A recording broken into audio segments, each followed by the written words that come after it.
చూద్దాం మరికొన్ని గంటల్లోని ఇలాంటి ఉత్కంఠలకు కూడా తెరబడబోతుంది. ఇక మహబూబ్ నగర్ సంబంధించినటువంటి విషయం పైన ఇక్కడ చాలా ఇంట్రెస్టింగ్ ఉన్నటువంటి పరిస్థితి కొన్ని చోట్ల మాత్రం. ఎందుకంటే చాలా చోట్ల ఒక స్పష్టత వచ్చింది.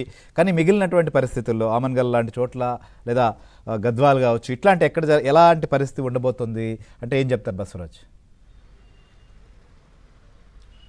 శ్రీరి ఉమ్మడి మహబూబ్నగర్ జిల్లాలో 22 మున్సిపాలిటీలు అంటే ఒక కార్పొరేషన్, 21 మున్సిపాలిటీల్లో 15 ఒక కార్పొరేషన్తో పాటు 14 మున్సిపాలిటీలు కాంగ్రెస్ ఇప్పటికే కైవసం చేసుకుంది. అయితే మిగతా వాటిల్లో తీవ్ర ఉత్కంఠ నెలకొంటుంది. అయితే మహబూబ్నగర్ కార్పొరేషన్ పరిస్థితి కూడా అంటే 33 కార్పొరేటర్ల మద్దతు ఇప్పుడు మహబూబ్నగర్లో కాంగ్రెస్ పార్టీకి ఉంది. అయితే చాలా సజావుగా జరుగుతుందన్న అనుకున్న మేయర్ ఎన్నిక చాలా క్లిష్ట దశకు చేరుకుంది. గత రాత్రి అంటే నిన్న మూడు రోజులుగా మహబూబ్నగర్ కార్పొరేటర్లందరూ చీరాలలో వాళ్ళంతా క్యాంపులో ఉన్నారు. అయితే క్యాంపులో ఉన్న తర్వాత నిన్న రాత్రి హైదరాబాద్కు మకాం మార్చారు. ఇక్కడ తీవ్ర గందరగోళమైన పరిస్థితి ఏర్పడిందని చెప్పి అక్కడ ఉన్న కార్పొరేటర్లు కొంతమంది మనతో మాట్లాడడం జరిగింది. అక్కడ ఏదైతే మొదటి నుంచి కూడా అంటే ఎన్నికలు ప్రారంభమైనప్పటి నుంచి కూడా కేవలం 3-4 ఎవరైతే మేయర్ పదవి కోసం ఆశిస్తున్నారో ఇక్కడ మేయర్ పదవి బీసీ మహిళకు కేటాయించబడింది. అక్కడ వాళ్ళ అంతర్గతంగా కొంత ఉద్రిక్తత ఏర్పడింది. వాళ్ళ 11 గంటలకు మహబూబ్నగర్ చేరుకున్న తర్వాత కానీ వాళ్ళ పరిస్థితి తెలియదు. మిగతా ప్రాంతాల్లో మనం పరిశీలించినట్లయితే బీజేపీ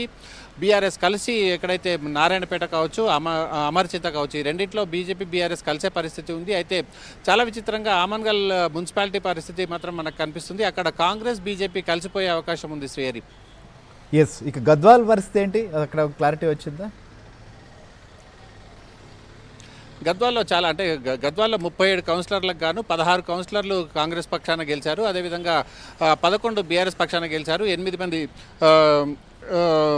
7 మంది బీజేపీ తరఫున గెలిచిన వారు, అదేవిధంగా ఒక ఎంఐఎం, అదేవిధంగా 2 ఇండిపెండెంట్లుగా గెలిచారు. అయితే 2 ఇండిపెండెంట్లు గెలిచిన వారు, అదేవిధంగా ఎంఐఎం, ఈ ముగ్గురు కూడా అంటే కాంగ్రెస్కు పూర్తిగా మద్దతు ప్రకటించడం జరిగింది. అంటే అక్కడ 19 కౌన్సిలర్ల సంఖ్య అవుతుంది. 37లో 19 అంటే అక్కడ క్లియర్గా మెజారిటీ రావాలి. కాకపోతే అక్కడ చాలా అంటే విచిత్రమైన పరిస్థితి నెలకొంది. అక్కడ కాంగ్రెస్ బీఆర్ఎస్ తరఫున గెలిచిన బండ్ల కృష్ణమోహన్ రెడ్డి అక్కడ ఎమ్మెల్యేగా ఉన్నాడు. ఎక్సాఫిషియో మెంబర్గా ఆయన అక్కడ నమోదు చేసుకున్నప్పటికీ అక్కడ ఆయన ఓటు వేస్తాడా లేదా అన్నది ఆసక్తికరంగా మారింది. ఆయన ఒకవేళ ఓటు వేయకున్నా కూడా 19 మంది కౌన్సిలర్లతో కాంగ్రెస్ ఈజీగానే చైర్మన్ పదవికి చేజిక్కించుకునే అవకాశం ఉంది. Shri right thank you Basavaraj. చూద్దాం, ఇంకా అప్డేట్ కూడా లైవ్ లో అందిస్తూ ఉందాం మినిట్ టు మినిట్. ఎందుకంటే ఎవరు చైర్మన్